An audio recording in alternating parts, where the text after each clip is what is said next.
Yeah. Oh, okay. Go ahead and practice. I'll hit record right. while you practice because that's fun. Okay, go ahead. All right. This is Bridget Cutshaw from Gemini Media, and you're listening to Vroom, Vroom, Veer with Jeff Smith, reminding you to keep moving. No, that's perfect.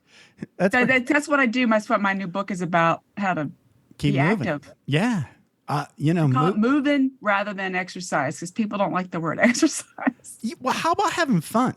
I mean, have fun with movement. Yeah, right, have fun with movement. Okay, there you go. You want to do another one? That. Okay, go for it. Yeah, should I go ahead and do it? I'm ready to go. Whenever you're ready. All right. This is Bridget Cutshaw from Gemini Media, and you're listening to Vroom Vroom Veer with Jeff Smith, reminding you to have fun with movement and exercise. See? There you go. Put fun first. That's my new book. Put fun first. I like that. It's true. I'm not actually writing a book, so that's a joke. Well, that's good. That's what my book is about. Is you're not going to do an exercise if you don't find it fun or make it happy. Amen. All right, let me hit stop real quick. I have to make a new file. I'll be right back. Okay. Are you ready to thoughtfully steer away from your revved up, frenzied, and far too often scripted life? Then welcome to Vroom Vroom Veer with Jeff Smith, where he guides you down the road differently traveled by sharing unique experiences with guests who have managed to shift away from a life stuck on cruise control and veered their way into a more authentic and fulfilling one in all sorts of interesting and kind of remarkable ways. Get ready to Vroom Vroom Veer with your differently traveled road chauffeur, Jeff Smith.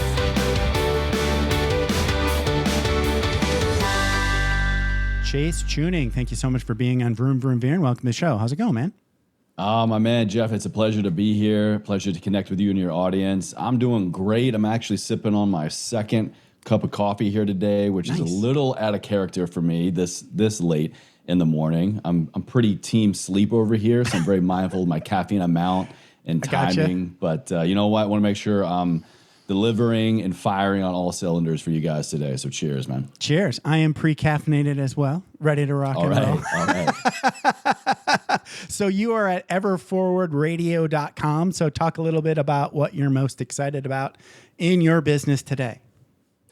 I'm most excited about today in life and in business. And I say those two words kind of interchangeably for me because that's just where I'm at in both. You know, now I'm sure we're going to get into part of the story later, but now pushing 7 years later as an entrepreneur, as a content creator, as a podcaster, just doing all the audio and video and social media things, but really as a way to kind of keep getting closer to myself and coming closer to my home and my truth and just who Chase truly is and what Chase wants to create in the world purely for artistic, creative purposes, but thankfully, we are in a place in time and in America and just in the world, really, where you can create something that actually creates a life for you. You can do that and also create a business at the same time. So I'm just very grateful and blessed and happy to be at a place where I can continue to build something that I want to build and adds value to my personal life and then find a way to financially survive off of that as well. I'm so grateful for the podcasting space. It's been so good to me. And everything I do now at Ever Forward Radio is just creating meaningful content to help people, like I say, live a life ever forward. It's amazing. Yeah. So I had to cyber stalk you for a couple hours this morning. As one does. Good stuff. One does. Yeah. It's a little creepy. But it's where we are in the world. It's exactly. I mean, I can't that's kind of like the very minimal amount of research that I do. But I watched that very long video. It was great. And that 1 20-minute video was enough content. I was like taking notes. I'm like, okay, we can talk about this. So thank you. Good video. Love where you're at. Congratulations on all your success. I always love to see veterans doing their own thing. Mm-hmm. Because, soft spot in heart. So, okay. So this is Vroom Vroom Veer. That means we got to go back in time, talk about Chase, the Army Chase. But let's start at high school Chase. Where did you grow up? Did you grow up in Virginia? I did. Okay. Roanoke, Virginia. A very small town, Southwest Virginia, almost to the Virginia-North Carolina border. Ooh, right. Okay. Very small town. And actually, majority of my childhood I wasn't even in, air quote here, the big city of Roanoke. I was actually in a very, very small, I wouldn't even call it a town, a zip code Right. called Boone's Mill. If anybody out there knows Boone's Mill, Wow. Virginia, Okay. just in the middle of nowhere, literally in the middle of a couple hundred acres on my grandparents' land. Wow. And we lived with them and my family for probably the first pushing 12, almost 13 years of my life. My goodness. Before kind of moving into the city of Roanoke and kind of Okay. adjusting life. So Yikes. I had a great childhood, just Right. growing up on land, growing up with my Running around family, in the growing woods. up with just causing trouble, setting things on fire, building forts, and growing a garden and just, living a life of love, really. That's awesome. Yeah, I grew up in Upper Peninsula, Michigan. So very small town, but not like as small as what you're talking about. We had probably Yeah, our next neighbor was maybe 2 mountains over, a few miles away. So Wow. it was pretty secluded, yeah. Yikes. But no snow, right? There's no snow. Every once in a while. I remember we had Not a a lot. blizzard when I was in, I think, elementary or middle school, and we were out for over a week. Yeah. It was a couple feet, but it happens maybe every 5 to 10 years in Yeah. Virginia. Yeah. That makes sense. But that it sucks extra because you don't have snow plows and you're not ready. Right. Oh, we were the snow plows. The children really? were the snow plows, the child labor. Yeah. When you've Amen. got Yes. 3 Sure. kids and a bunch of dogs and, Right. luckily a generator and a lot of old kerosene lamps, we got Wow. by. Okay. But we were the ones plowing the snow and we were also the ones playing in it and having a good time. When it snowed that much, we weren't going anywhere. We had Sure. plenty of food. We had the generator, That's like the I good said, version so- of lockdown, right? It's only a day. Yes, sir. Yes, sir. When a snow day lasts for 2 years, it kind of blows. But one day is awesome. Yeah. So, okay. So did you go to high school then in the city? It sounds like you got to the city when you were 12 or 13. Yeah, a big part of that move was, my understanding was wanting, my parents wanting, my dad and my stepmom wanting to kind of change up my upbringing a little bit. They had recently gone into business for themselves. My father was an Army veteran. He was in the 101st Airborne, Persian Gulf vet. He too, actually, like myself, suffered career-ending injuries that cut his military career a little short. Wow. And so he then went into business for himself a couple years later, and we got into the restaurant business, the coffee house business.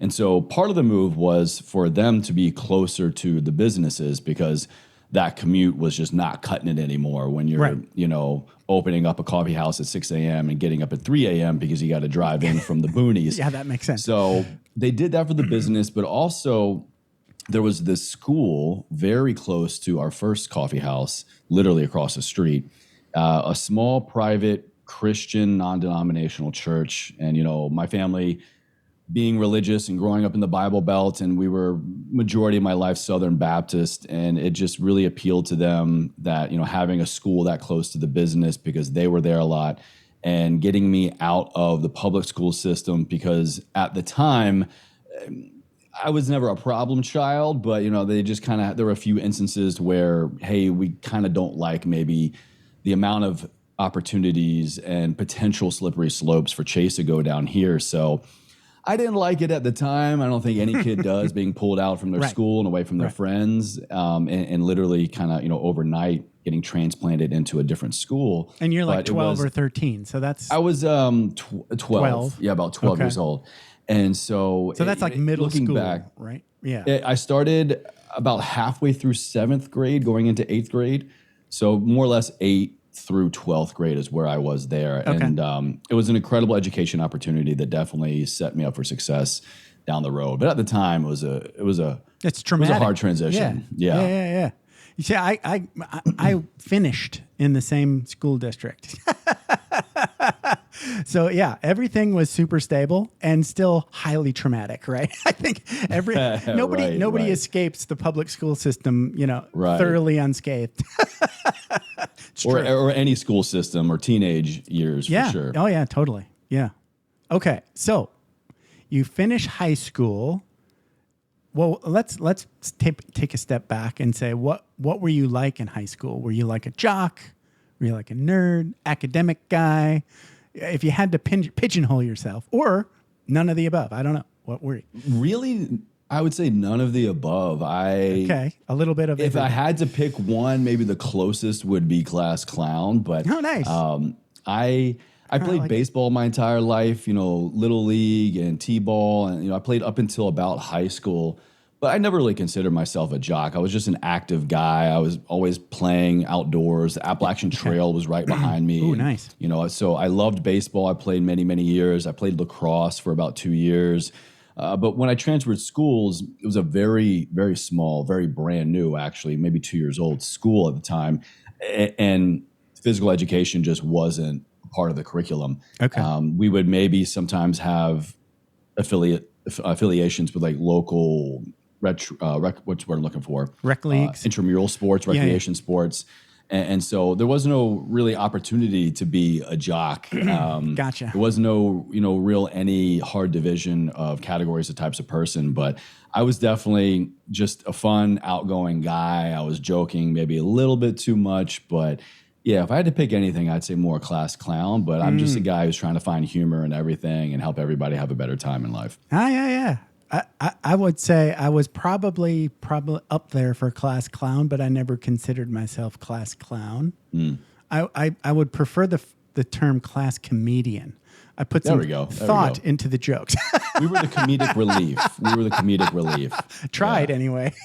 Yeah. Okay. So is there a story about how you end up going in the Army, or did you just have that as a plan in the back of your mind all along? I, like a lot of other people around the age 15, 16, began to think about what does my future hold? What do I want it to hold? Am I taking the SATs, the ACTs? Am I applying to colleges? What are all my friends doing? What are my teachers saying that I should do? What is my family recommending? What does this kind of next stage of life look like?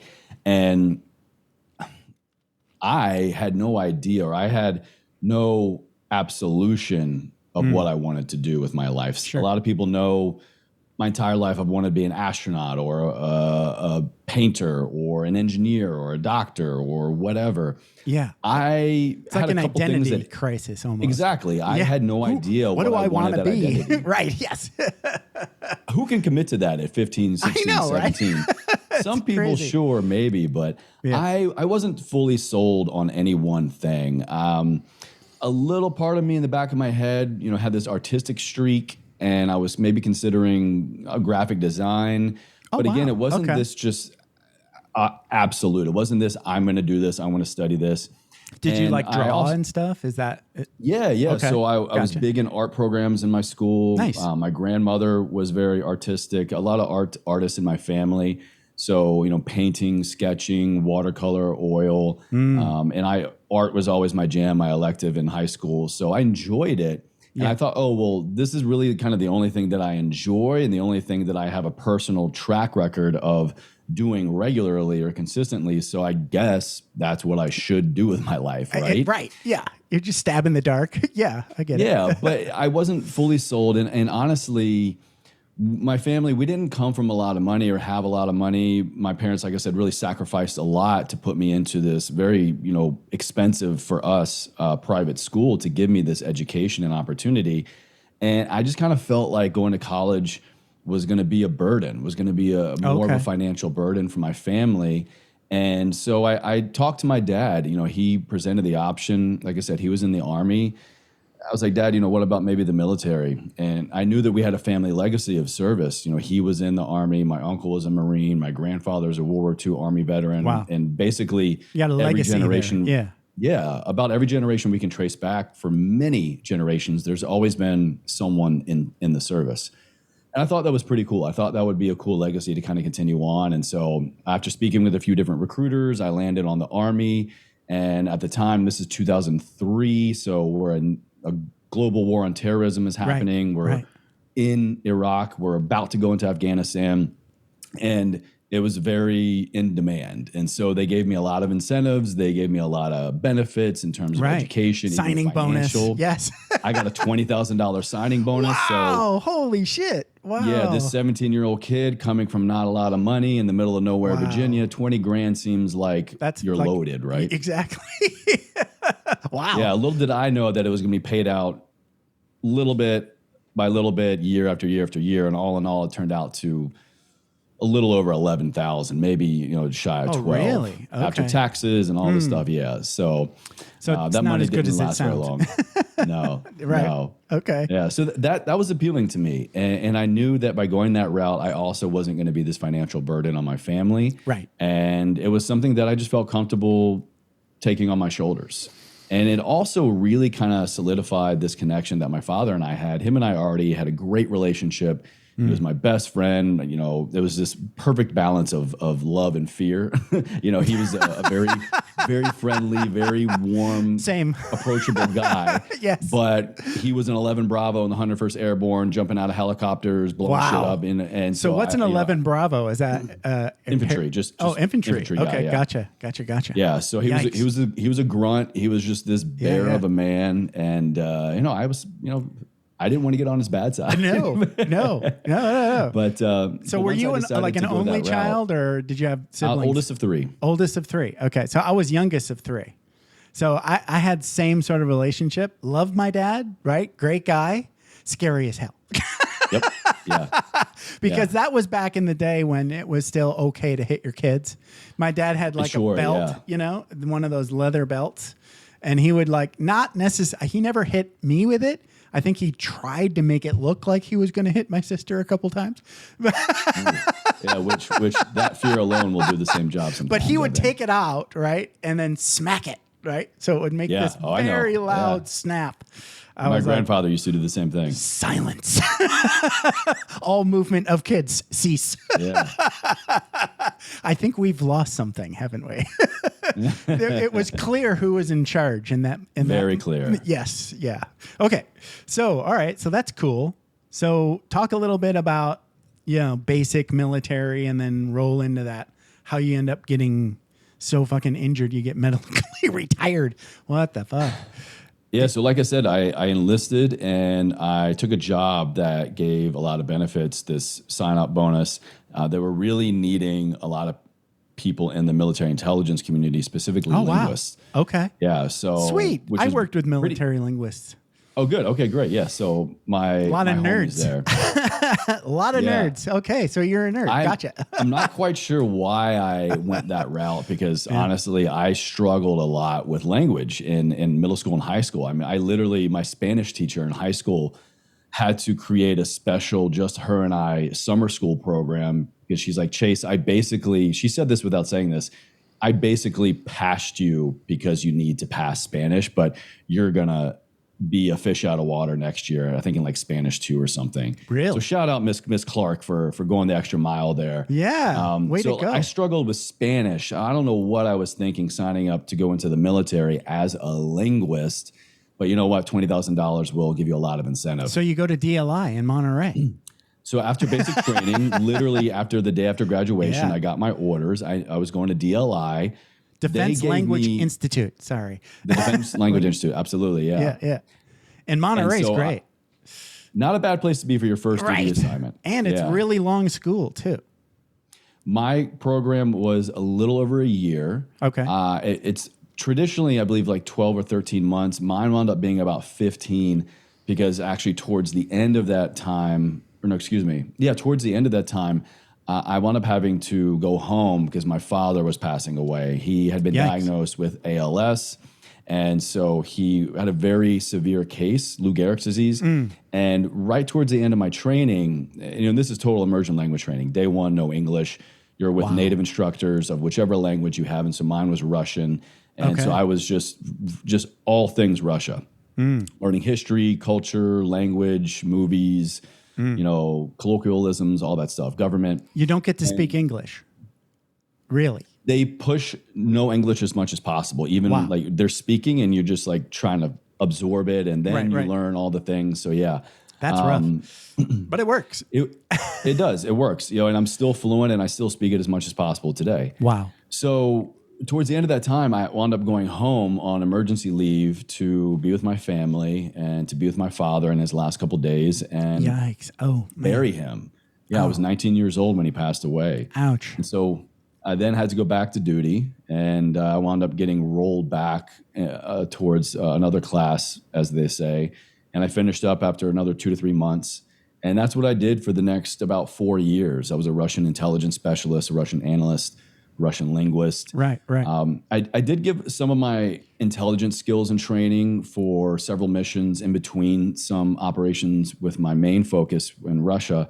And we did a lot of missions and work support, intelligence support for Mexico, South America, Central America in terms of human trafficking, sex trafficking. Wow. So here comes the Spanish back. Thanks, Mrs. Clark. Well, not even, no. Like I said, Spanish is not my jam. Okay. But I did have unique skill sets in intelligence gathering and dissemination. More like just and so a general intel guy at that point. Just intelligence. Yeah. Absolutely, yeah. Okay. So, supporting that in that manner. And, then I did that, for, like I said, for several years. And then I wanted to kind of do the same thing, like I just talked about, just being an intelligence operative, but in direct support of OIF and OEF. And so I was volunteering for some deployments. And the first one fell through. They were looking for somebody at a higher rank. So I busted my ass and went through all the promotion boards that I could and maxed out my points and just was really working as hard as possible. And so I went from E4 to E5, specialist to sergeant. And then I even was looking at another deployment opportunity and, okay, fine. Now I'm a sergeant. I'm an E5. I have a higher probability. Was doing some war game training in preparation for this selection. And I was out in the field, maybe it was like day 2 or 3. Honestly, it wasn't that long. And I just wound up just kind of leading this ambush and everything was just working against me. It's just one of those freak accidents where you just move the wrong way, the wrong speed, you got the wrong conditions. I'm in full battle rattle, as we call it, all my body armor, my weapon. Right. Absolutely. I had, those packs weigh like 100 pounds or 60 pounds or 80 pounds. With body armor and everything, you're looking anywhere from 80 to 120 pounds, dependent on the mission or the training environment. Okay. And so I've been running off, a couple of days, maybe 4 hours sleep and just, a lot of things working against me physiologically and even mentally to not even be fully aware of where my body is, how should I properly maneuver. So I was leading this ambush against the fake enemy, the Op4, as we call it, the opposing force. And as soon as I popped up to lead this ambush with my squad, I popped back down. In fact, I heard and felt this pop and I screamed out. I thought that I got shot. I was like, who the fuck put a live round? Like, this is not a live fire. Like, I seriously thought that I was shot. Wow. And I reached back to my leg and it was just huge and swollen and just so painful. I was screaming out loud. I tore my hamstring. And the pop that I heard and felt was my hamstring. Oh my God. And and so that coupled with a lot of kind of just torsion, part of my back wanting to go one way and my L4 and L5 wanting to go another way. Right. Just really wrecked my back. And you've got all that weight on there. Right? Exactly. So I wound up getting medevaced out of that training environment. Wow. Wound up suffering a lot more injuries than I realized at that moment and had a lot to kind of take on now in terms of my gait, my hips, my back, my everything. Right. And in pursuit of trying to rehabilitate too quickly and in pursuit of trying to get back on this deployment possibility, I wound up just compounding more injuries. And ultimately, my femurs began to kind of just grind up into my hip sockets. There was just no room. I could barely walk in excruciating pain. They wound up pulling me entirely from not only any deployment opportunity, but pulled me from my unit, transplanted me to a medical hold unit, Brooke Army Medical Center in San Antonio, Texas, where I then for about the next 15-ish months was just a patient. So I had to have both of my femurs completely reconstructed, but one at a time. The procedure at the time was very, very So it's not intrusive. a hip replacement, it's a femur? Not a hip replacement. So what they did was they started my right hip first, and I've got incisions from about mid-quad up to the top of my glute, about 12, 15 incisions. The surgical dislocation of the hip, they restructure the femur, shave down the femur head, reattach it, and I've got 2 rods that go in the femur to keep it there from going back up into the hip socket. And then, days in the hospital, weeks on bed rest, even more weeks and months, at home and in clinic, physical therapy, rehab, and literally learning how to walk again. And once that I could get to a point to where I could walk on my own and load bear just my body weight, like, cool, Sergeant Chewning, now we're going to go back and do the other one. So I had to relive that whole experience all over again. another 8-9 months of that experience. Wow. And you knew that was coming, but you didn't want to hear it. Yeah, exactly. I knew both needed to be done. They couldn't do both at the same time. Right. And That's rough. it's just kind of, I have never heard of that. Yeah. Yeah, you feel like you're getting better, and I was, and then you get excited because you're like, oh, I'm a real boy again. I can walk. Maybe there's hope for me to go back to duty. Maybe they'll let me be a soldier again. Maybe I can get back to my life's plan. Right. But then after the next one, I actually suffered an injury shortly after the second surgery. Had a pretty gnarly tear to my labrum in my hip, but being so fresh to the surgery, they couldn't go in to repair it. So I had some pretty severe difficulties with that second one that ultimately led to them deciding that I'm completely non-deployable. And once I got to a point to where I could walk again on both, they med boarded me and they deemed the nature of my injuries and my physical all service connected though. All service connected. So it was so severe, it was actually a medical retirement. Right, so I left the military at 24. Thank God you didn't get screwed. Well, I've heard so many veterans. It wasn't an easy experience. No. Sure. I'm just saying, like, they did the right thing by you. Like, the Army did right by you. I think. I mean, that's one way to look at it. I definitely had they could have like just kicked you out, right? They could have just said, okay, you're boarded, get out, right? And then you don't get the retirement. So I did, very grateful for the benefits that gave me in terms of medical, healthcare. Yeah. I had a few education benefits that are unique to that as well. I had a buddy who was diagnosed bipolar, and they boarded her, and she did not get medically retired. And That might really be difficult hard because they got to trace it to it has to be a service-connected disability rating. Right. So, she had like, she lost her clearance, all the things that you'd expect, right? On the way out. But there was serious talk of having a military retirement, right? So I don't know how it worked out in the end, but while I was her buddy, she did not get the medical retirement. I know the Air Force went and reviewed a bunch of those cases because they were getting sued a lot. Yeah. So she might have been in there and she might have gotten the retirement. I think she should have, but I think everybody should have. I don't want to look at the folder. That's a veteran, right? So don't fuck him over. Anyway, so sorry you had to go through that. Wow. Well, thank you. Yeah. It was rough. And like I said, that was my plan. I was very intrigued by, I can join this organization at age 17. I can serve 20 years and I can serve my country and get all these benefits and do all these things. Yeah. And then at 37, I can separate. I can maybe chill for a little bit. I can quite literally retire. I can have a pension. I can have these education and medical benefits, probably have some financial stability. And then, go on to the next season of my life. 37, 38, 40 is so young. And it's wild as we're talking now. I'm 37 now. And, this last year, I would have been going through my retirement. And in fact, many of my friends that I served with the last 6, 8, 10 months, I'm seeing pictures of them. I'm seeing their retirement ceremonies. Right. I'm seeing, command sergeant majors, that I served with as E2s. And it's just, it's wild to think that that could have been my life compared to where my life is now. I have no regrets and I'm very grateful. It's weird to say out loud. I have immense gratitude for the death of my father. I have immense gratitude for my injuries. I have thanks for these horrific events, these physical, mental, emotional, even spiritual events that completely derailed my original life plan, or even things like, having my dad around, taking that for granted. Nobody is gifted or guaranteed tomorrow. All we have is right here, right now. Right. And so while that humbled me and broke me in many ways and took me many years to physically recover from, and many, many, even more years to recover emotionally and mentally from the death of my father, right, I would not be living in my purpose and out of my truth today like that I know that I am. Right.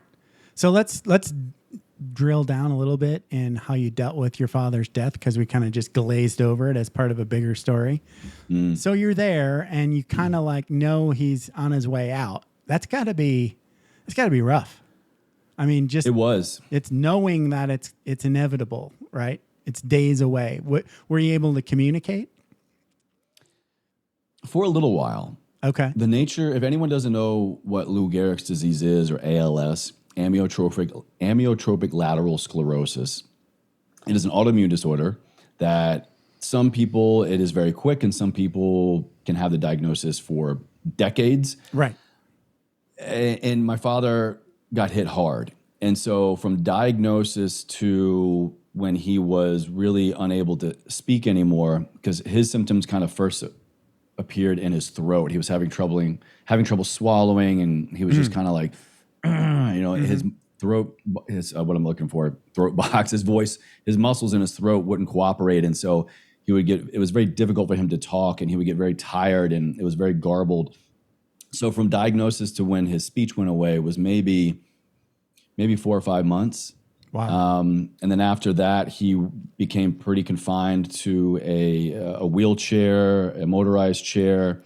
We had in-home support pretty soon after that. And then the last 4 or 5, I think 4 months of his life, he was just completely a prisoner in his own body. His body just began to atrophy and wither away very, very quickly.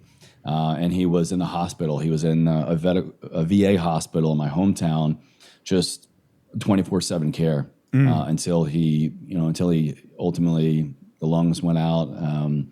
I'm pretty sure technically the cause of death, like many people in those instances, was pneumonia, because your body's immune system just shuts down. Right. Yeah. And, you get a lot of, fluid in the lungs and things like that. And so, it was about 15, 18 months from diagnosis to when he passed. And so I would always try to communicate as much as possible. Right. I would write letters to him when I was away. I would come home whenever I could get, a 3-day leave or 4-day leave, or take leave, or a holiday or something. But, I was stationed thousands of miles away, and, my work was very, very demanding, and it was very hard for me to get home as often as I would like. And actually so much so that I felt so compelled to be home more than serving my country, I began to drop what's called hardship paperwork in the military, which basically is you go to your command and there's a process. And if you can present a case to prove that there's a higher demand for you as a caretaker, as a provider, for a dependent, a family member situation back home, you can try to get out of your contract. Yeah, the hardship discharge. Yeah. And so I actually tried to do that because I was like, I'll be damned if I'm going to, be away from my family during this time. I'll be damned if I'm not going to be by my father's side until his last breath goes out. And just in honor to my dad's character and the relationship that we had, once I told him about this, he asked me politely to just wait.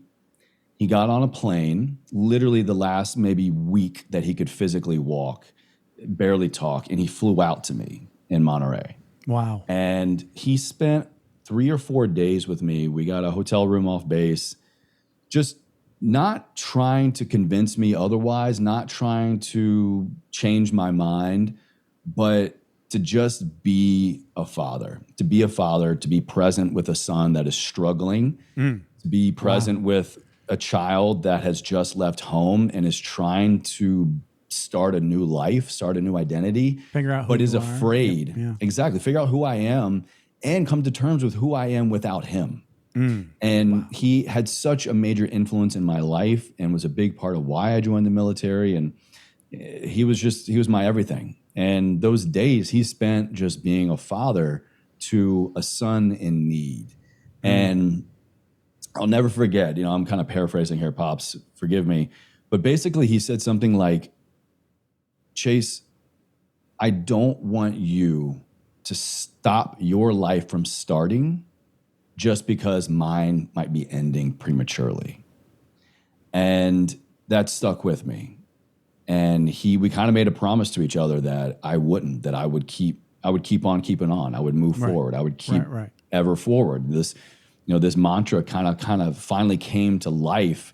This way of living that he had modeled for me and my family and brothers and sisters, and just this mantra that he had from his time in the military actually was his unit's insignia, their creed from his time in the National Guard before he went active duty. The 116th Infantry Regiment out of Roanoke, Virginia, is the creed, on their shoulder there on their patch.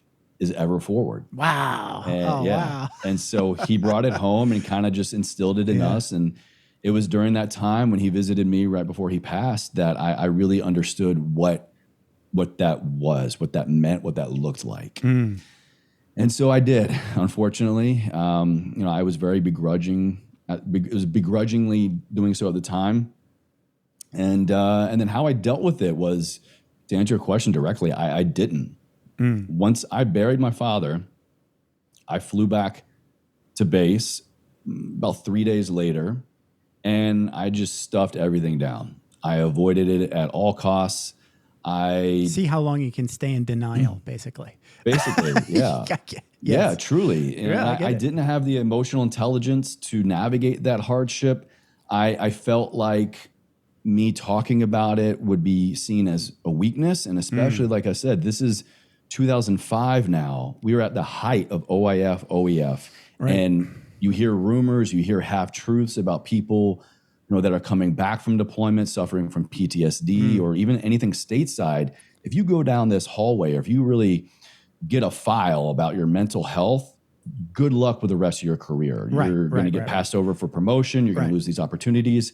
So the first thing you do is you lose your clearance, and then maybe you can't do your job anymore. Right. Yeah. And my clearance was my everything at the time. Huge stigma against going had to a talk top to secret somebody. security clearance, and it was just like dangled over me. Yep. You walk a razor thin line. Yeah. Because anything outside of this Been there. jeopardizes your clearance, jeopardizes your career, jeopardizes the livelihood of your brothers and sisters in arms, and potentially jeopardizes a nation at war. Right. And so I didn't deal with it at all. Right. For about the next 12 years. Oh my God. Until, Wow. Okay. Yeah. All right. Until it reared its ugly head in the form of, at that time, undiagnosed PTSD. Right. And so how did that manifest? Did you rage, or did you? It manifested in terms of me having extreme panic attacks, of blacking out, to the point of seizure-induced experiences. Wow. Being unsafe behind the wheel of a car, being triggered by a song or a memory. Having to leave. Yeah, having to leave parties, having to leave movies, having to walk out of, a movie on TV or a movie theater because there's a death scene or something reminds me of my father of this experience. And I just have these out-of-body horrific experiences. And so ultimately they just got so severe that I luckily had a loved one in my life at the time call me out and go, Chase, by you ignoring this is, first of all, a huge disservice and dishonor to your father. You're not carrying on in the way that he would want you to carry on, but also it's just not healthy. Right. You're going to get worse. Yeah. And this is not going to get better, right, on its own. It doesn't go away. By not dealing with it is not dealing with it. Right. And so this person, who is now my wife, was also very, very clear with me that by you not taking care of you is you not taking care of us. And if you can't ask for help or get for help or let me help you through this, then I see this as a big problem for the future of us, and it might not be in us. Right. Ultimatum time. So, exactly, basically, yeah. But one out of love, and one that really hit me hard, and one that, to anyone listening that maybe has experienced something like this or is experiencing this, in significantly trying times in our lives, big T, little t trauma, a breakup, a lost job, an identity crisis, the death of a friend or family member, whatever. Many times, in my experience, we don't work on it because of our own personal reasons, whatever that might be. But when we are presented the opportunity and we have the awareness enough that there is this opportunity, that we should work on this for somebody else, that I think is one of life's greatest gifts, because I realized at that moment, first of all, how much she loves me and how much I love her. But more specifically, I don't want to lose her. And I don't want to have any excuse as to why I didn't fight for us. And so it was 12, 13 years later when now finally me working on the death of my father and facing this traumatic event and finally grieving was important to me, not for me, but for her. And so what first started out as healing and going to therapy and working on myself so that I could save our relationship, ultimately, no shit here, saved my life, because it showed me how important and necessary it was to navigate this area of my life, to navigate my mental health, to make my mental health a priority. And, ultimately led me down a lot of different modalities and types of, self-care, professional help, but just different ways to just face this, embrace it, and bring it with me, and to develop this completely new and healthy relationship to this event. It's not like I just figured it out and I left it behind me. That's never going to go away. Right? The past is never going to leave us. We just have to develop an understanding of it, develop a new, better relationship with it, so that when it comes up again or when we choose to face it, it's on our terms and in a healthy way. Yeah. Chase, we're getting close to quitting. We're just getting good, though, Jeff. I know. Let's put a pin in it and wait for part 2, part 3, and part, forever forward. Nobody wants to hear me that much. As much as you like. But so you are at Ever Forward Radio. You are Chase Chewning. So talk a little bit about how people can best get in touch with you to hear more about this amazing story and see what Chase is up to. Yeah, well, this amazing story is the catalyst for everything that I'm doing. Once I kind of had this wake up moment, myself and by my now wife, like I said, I decided to face it, and I decided to live with it and create something because of it. Ever Forward was my father's mantra, the way that he lived his life and the way that I thought that I was living my life. But now it is exactly how I live my life, and it is my life. So I decided, as a way to continue his legacy and honor him, and for me to keep getting better and to keep pushing forward, I decided to create Ever Forward Radio almost 7 years ago now. Wow. And so it's a podcast devoted to physical, mental, and emotional, spiritual well-being. Anything that I say can bring awareness to your life, to maintain, to let go of, or to add on, to help move you forward, to keep you moving ever forward in life. So if this message, my story, resonates with you in any way, if you'd like to hear more of topics that I have, solo episodes, predominantly interview style with people that embody this theme already, come check me out at Ever Forward Radio, anywhere you listen or watch podcasts, everforwardradio.com. And then on social media, you can find me at Chase_Chewning. That's where I kind of share my day-to-day behind the scenes of the show, but really all-encompassing internal and external wellness, relationships, entrepreneurship, and for all my military homies, plenty of veteran content out there as well. Yeah. Chase, this has been a blast. I mean, Jeff, my pleasure. Thank you, man. Not a blast, not that it was fun content, but great stuff. I hear you. Well, it is. Being able to talk about the good times and the hard tough times is important. Yes, sir. And I hope we get to talk again soon. Thank you, sir. Thank you. Take care. Bye-bye. Thanks for taking the time to ride along with us on another episode of Vroom Vroom Veer. For podcast info and show notes, be sure to head over to vvveer.com. That's VVER.com. Man, that's fun to say. And we'll catch up with you next time here on Vroom Vroom Veer.